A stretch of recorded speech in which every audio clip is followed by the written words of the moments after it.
Assalamualaikum warahmatullahi wabarakatuh. Bertemu lagi di channel Aryadin. Kali ini saya akan membagikan pembahasan tryout 2 seri belajar guru P3K part 1 untuk P3K Guru SD 2021. Untuk dua video saya sebelumnya itu saya khususkan di pedagogik dan matematika, tapi kali ini tidak saya campur. Nanti insya Allah ada 5 part. Bagi Anda yang baru mampir, jangan lupa untuk subscribe dan tekan loncengnya untuk mengetahui update soal maupun materi tentang P3K Guru SD tahun 2021. Dan bagi Anda yang ingin belajar bersama di grup Telegram, silahkan gabung di link yang ada di deskripsi video ini. Mari kita lanjutkan ke pembahasannya. Nomor 1, perhatikan pernyataan di bawah ini. 1. Memberi gambaran yang tepat tentang kekuatan dan kelemahan. 2. Kelebihan dan kekurangan peserta didik. 3. Mengetahui potensi yang perlu ditingkatkan. 4. Tingkat pengetahuan. 5. Kelemahan yang perlu diminimalisasi. 6. Kondisi sosial peserta didik. Berdasarkan pernyataan di atas, guru dapat memahami potensi peserta didik dengan cara yang ditunjukkan pada nomor. Jawabannya adalah 1, 2, 3, 5.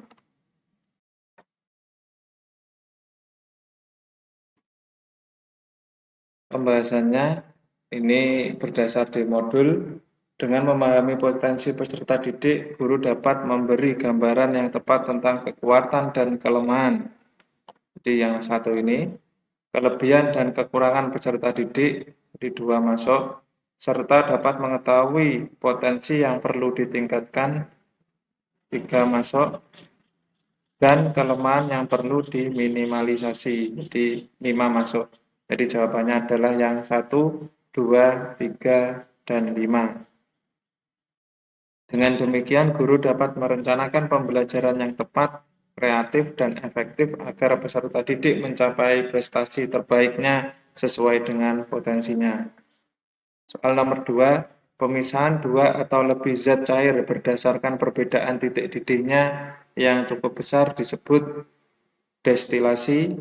Pembahasannya destilasi sendiri yaitu pemisahan 2 atau lebih zat cair berdasarkan perbedaan titik didihnya yang cukup besar.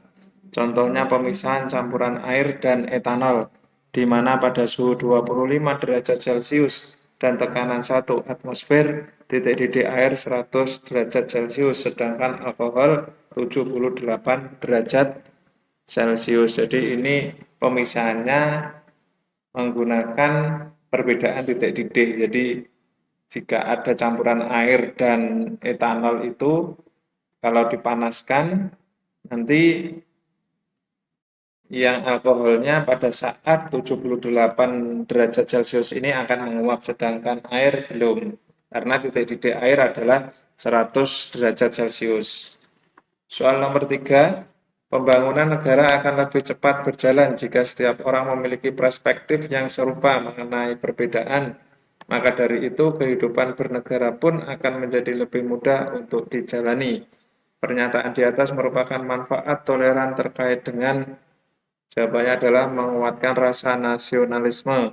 Pembahasannya ada 2 hal yang harus kita lakukan untuk membina nasionalisme Indonesia. Yang pertama yaitu mengembangkan kesamaan di antara suku-suku bangsa penghuni Nusantara.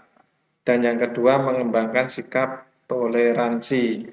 Jadi dengan mengembangkan sikap toleransi ini maka akan menguatkan atau bisa membina rasa nasionalisme. Soal nomor 4, dengan komunikasi mengutarakan siapa diri kita kepada orang lain atau kepada rekan-rekan kita, peserta didik yang aktif di kelas dapat dipandang sebagai kenyataan yang berbeda dengan peserta didik lain. Pernyataan tersebut merupakan bagian dari fungsi komunikasi, yaitu jawabannya adalah yang A, menyatakan eksistensi diri. Pembahasannya, apabila ingin dipandang diri kita eksis di masyarakat atau di kelompok, kita harus berkomunikasi. Kita harus mengutarakan siapa diri kita kepada orang lain atau kepada rekan-rekan kita. Siswa yang aktif di kelas dapat dipandang sebagai bentuk eksistensi dirinya. yang ingin berbeda dengan kawan-kawan lain.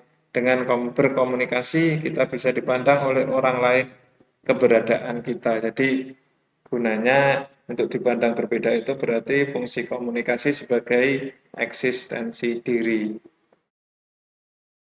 Soal nomor 5, untuk menilai peserta didik dalam memahami paragraf, guru meminta peserta didik menuliskan kembali dengan menggunakan kalimatnya sendiri. Teknik penilaian apakah yang sebaiknya dilakukan oleh guru? Jawabannya adalah penilaian praktek. Penilaian praktek merupakan penilaian yang menuntut respon berupa keterampilan melakukan suatu aktivitas sesuai dengan tuntutan kompetensi. Dengan demikian, aspek yang dinilai dalam penilaian praktek adalah kualitas proses pengerjaan atau melakukan suatu tugas. Ini kan menulis kembali dengan menggunakan kalimatnya sendiri. Jadi, guru bisa menilai kualitas proses mengerjakannya, apakah sudah paham tentang isi dari sebuah paragraf. Soal nomor 6, menurut Desmita tahun 2014, potensi dibedakan menjadi potensi fisik dan potensi psikologis. Yang bukan merupakan potensi psikologis adalah yaitu A. Ketahanan, potensi psikologis berkaitan dengan kecerdasan. Jadi ini masuk, intelijensi masuk, bakat atau aptitude masuk, dan kreativitas. Jadi yang bukan potensi psikologis adalah ketahanan.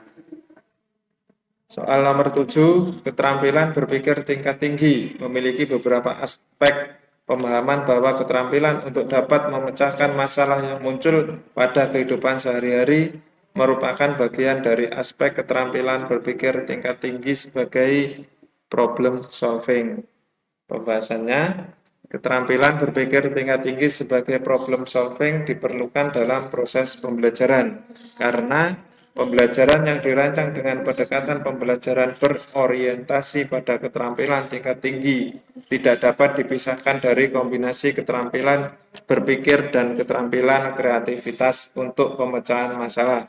Keterampilan pemecahan masalah merupakan keterampilan para ahli yang memiliki keinginan kuat untuk dapat memecahkan masalah yang muncul pada kehidupan sehari-hari. Jadi, dengan keterampilan berpikir tingkat tinggi problem solving ini, siswa diharapkan bisa menyelesaikan permasalahan dalam kehidupan sehari-hari. Hal berikutnya, nomor 8, tradisi pembelajaran paling tua dan biasa dipraktekkan oleh guru dengan tujuan peserta didik mempelajari dan meyakini konsep kewarganegaraan yang diajarkan dengan cara guru menyajikan asumsi-asumsi, kepercayaan-kepercayaan, dan harapan-harapan tentang masyarakatnya. Pernyataan di atas merupakan penjelasan yang berkaitan tentang yaitu D. Social Studies as Citizenship Transmission. Pembahasannya, Social Studies as Citizenship Transmission adalah tradisi pembelajaran yang paling tua dan biasa dipraktekkan oleh para guru. Tujuan transmisi kewarganegaraan adalah agar peserta didik mempelajari dan meyakini konsep kewarganegaraan yang diajarkan dengan cara guru menyajikan asumsi-asumsi, kepercayaan-kepercayaan, dan harapan-harapan tentang masyarakatnya. Soal nomor 9, bacalah puisi di bawah ini. Jangan sombong, jangan takabur. Segala anugerah sudah diatur. Banyaklah engkau bersyukur, iman di dada semakin subur. Puisi tersebut berbentuk, ini jawabannya yang syair. Pembahasannya, syair merupakan puisi rakyat yang dibentuk oleh 4 larik pada setiap baitnya. Seluruh larik dalam syair itu merupakan isi, jadi ini isi semua. Syair memiliki beberapa karakteristik yang sama dengan pantun, yakni sama-sama terikat oleh ketentuan baku, baik jumlah larik, suku kata maupun rima akhirnya. Bedanya syair tidak memiliki sampiran dan rima akhir syair selalu berpola sama, yaitu a. Jadi tidak memiliki sampiran, semua isi, dan di sini semua u. Jadi ini merupakan puisi yang berbentuk syair. Soal terakhir nomor 10, di antara ciri bangun datar di bawah Yang tidak dimiliki bangun datar lain selain trapesium adalah yaitu yang A memiliki sepasang sisi sejajar. Pembahasannya, ciri-ciri trapesium itu memiliki sepasang sisi berhadapan sejajar. Yang kedua, jumlah sudut yang berdekatan di antara dua sisi sejajar adalah 180 derajat. Cukup sekian penjelasan pembahasan triot 2 seri belajar guru P3K. Ada kurang lebihnya saya mohon maaf. Dan bagi Anda yang ingin pembahasan triot yang pertama, bisa dilihat di dua video ini. Saya akhiri cukup sekian. Wassalamualaikum warahmatullahi wabarakatuh.